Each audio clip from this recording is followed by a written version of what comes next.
Você tem medo que seus implantes caiam para o interior do seio maxilar?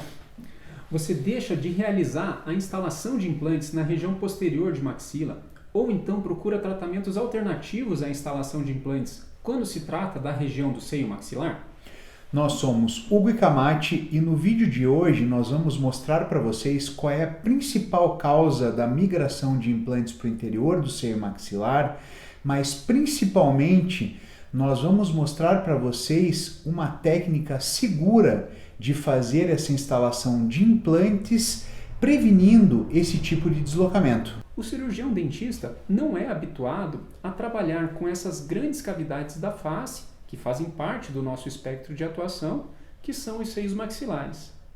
Desde cedo, lá na graduação, nós somos treinados e somos habituados a trabalhar com dentes, a trabalhar com incisões e descolamentos gengivais, a trabalhar com osteotomias, porém não temos intimidade nenhuma no trabalho com o seio maxilar.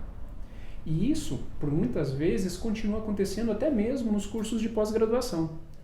Isso vai trazendo um receio para o cirurgião dentista trabalhar com o seio maxilar, um medo mesmo. E esse medo pode fazer com que o planejamento de determinados casos fuja para situações fora do ideal. E aí sim, o planejamento dos casos começa a se tornar perigoso. Querem ver? Olha só, gente, quando nós começamos a pensar a respeito do porquê os implantes caem para dentro do seio maxilar, a gente logo começa a pensar naquelas grandes intervenções, com osso remanescente muito pequeno. Por exemplo, aqueles casos onde a gente tem apenas 1 ou 2 milímetros de osso residual, e aí foi tentado um procedimento de enxerto que não deu certo, porque teve alguma complicação, algum processo infeccioso, enfim. Acabou que deu tudo errado e o implante acabou indo parar lá dentro do ambiente do seio maxilar. Mas não é bem isso que a literatura mostra pra gente, pelo menos não na maior parte dos casos. Olha só, pessoal, essa aqui é uma das últimas revisões de literatura a respeito da migração de implantes para o interior do seio maxilar. Esse estudo mostrou que em 73% dos casos de migração de implantes para o interior do seio maxilar, não foi realizado nenhum aumento ósseo prévio à instalação de implantes. A anatomia da região posterior de maxila, claro que varia de paciente para paciente, mas via de regra encontramos um osso de pobre qualidade, o osso classificado como osso tipo 4. É um osso que apresenta uma fina camada de cortical, ou até mesmo essa camada de cortical é inexistente, e uma camada medular bastante esparsa, bastante espalhada. Ou seja, é um osso mole.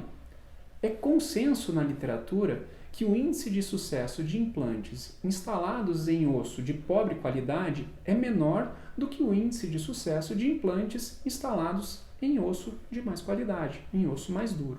Aí já acende o primeiro sinal de alerta quando a gente está trabalhando na região do seio maxilar. A gente vai trabalhar com um osso de pouca qualidade. Então, gente, além disso, a região posterior da maxila já tem uma relação muito íntima com o seio maxilar. Isso já deixa a altura óssea limitada pela presença do assoalho do seio maxilar. As extrações dentárias nessa região posterior da maxila, principalmente devido à remodelação do processo alveolar que fatalmente vai acontecer, podem diminuir ainda mais a altura dessa região posterior, alterando ainda mais a anatomia do seio maxilar, principalmente naqueles pacientes onde a tábua óssea do seio maxilar, a tábua óssea cortical, acompanha o desenho das raízes dos pré-molares e molares, que são as chamadas cúpulas alveolares. Então, nesses casos, após as extrações, o seio maxilar tende a se propagar ou a se projetar em direção à região onde antes estavam as raízes, dando agora origem ao processo de pneumatização. Então, imaginem, se antes tinha pouco osso, agora a gente vai ter menos osso ainda.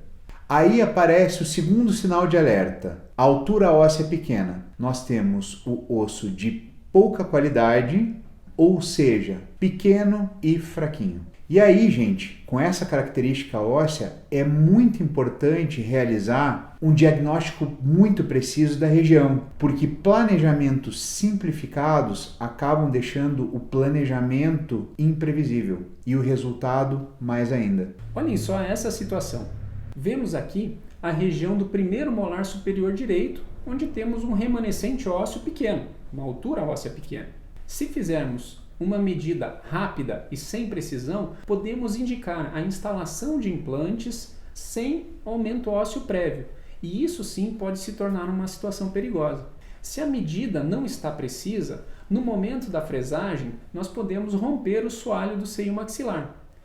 Isso não é um evento incomum e, inclusive, não impede a instalação do implante. Porém, se fresamos repetidamente rompendo esse soalho de seio maxilar, o implante será instalado sem uma ancoragem óssea na região apical. Olha só, pessoal, nessa imagem, como que ficará o implante. Ele vai ser instalado sem uma proteção óssea na região apical. Se além disso, ele for instalado em um osso de pobre qualidade, provavelmente teremos uma pequena estabilidade primária. Teremos um pouco contato osso-implante. E olha só como temos fatores de risco nessa situação. Se tivermos uma falha na osseo-integração desse implante, ele ficará solto dentro do alvéolo e não terá uma proteção óssea na região apical. Se a gente tiver a ação de alguma força no sentido apical, esse implante poderá ser deslocado para o interior do seio maxilar. E para evitar o deslocamento dos implantes para dentro do seio maxilar, é preciso dar muita importância para o diagnóstico por imagens e para o planejamento dos tratamentos. Ou seja, é necessário trabalhar com imagens muito nítidas e precisas, mas hoje em dia isso fica muito fácil com o uso das tomografias computadorizadas. As tomografias vão permitir uma ótima visualização das imagens em 3 dimensões. E a partir dessas imagens, nós conseguimos obter medidas precisas e uma ótima visualização de detalhes anatômicos muito importantes e até vitais para fazer os nossos planejamentos com uma maior precisão. Olha só esse caso, pessoal. Essa aqui é a imagem da radiografia panorâmica da nossa paciente. Sabemos que as radiografias panorâmicas têm magnificação de imagem de aproximadamente 25%. Porém, agora, com os exames digitais, é possível que sejam realizados ajustes diferentes nos aparelhos.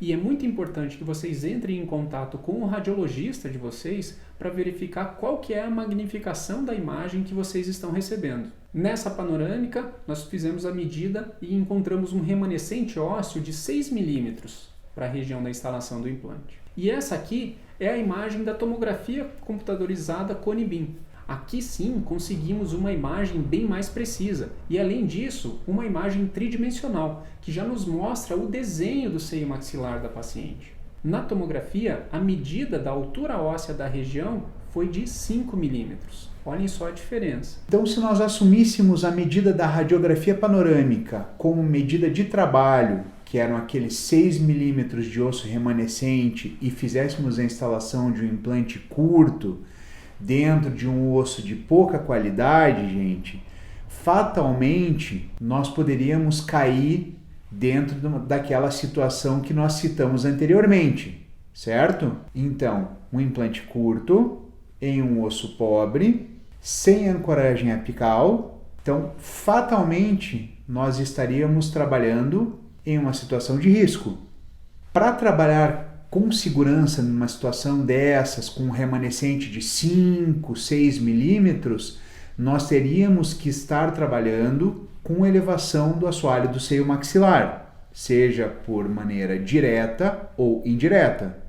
Porém, nessa situação, o indicado seria trabalhar com enxerto em seio maxilar por meio de janela lateral com instalação simultânea do implante, porque esses 5 milímetros de osso remanescente são suficientes para garantir a estabilidade primária do implante. O implante, porém, deve ficar submerso para ficar protegido das cargas mastigatórias e vai osseo-integrar ao mesmo tempo que acontece a incorporação do enxerto ou do biomaterial que vai fazer o preenchimento do seio maxilar. Daí, somente após esse período de remodelação do enxerto é que esse implante vai estar apto a ser trabalhado novamente. Ou seja, vai estar apto a receber uma prótese sobre ele. E este período vai variar muito de acordo com o material de escolha para o preenchimento do seio maxilar. Mas isso fica para a gente discutir em outro vídeo. Tá certo, pessoal? Obrigado pela atenção de todos. Nós somos Hugo e Camati e vamos estar sempre por aqui trazendo um pouquinho mais sobre as abordagens de seio maxilar e as particularidades dos seios maxilares relacionadas à implantodontia. Nos sigam nas redes sociais como Hugo e Camati. Se gostaram, deixa seu like e até o próximo vídeo, pessoal. Até mais, pessoal. Valeu!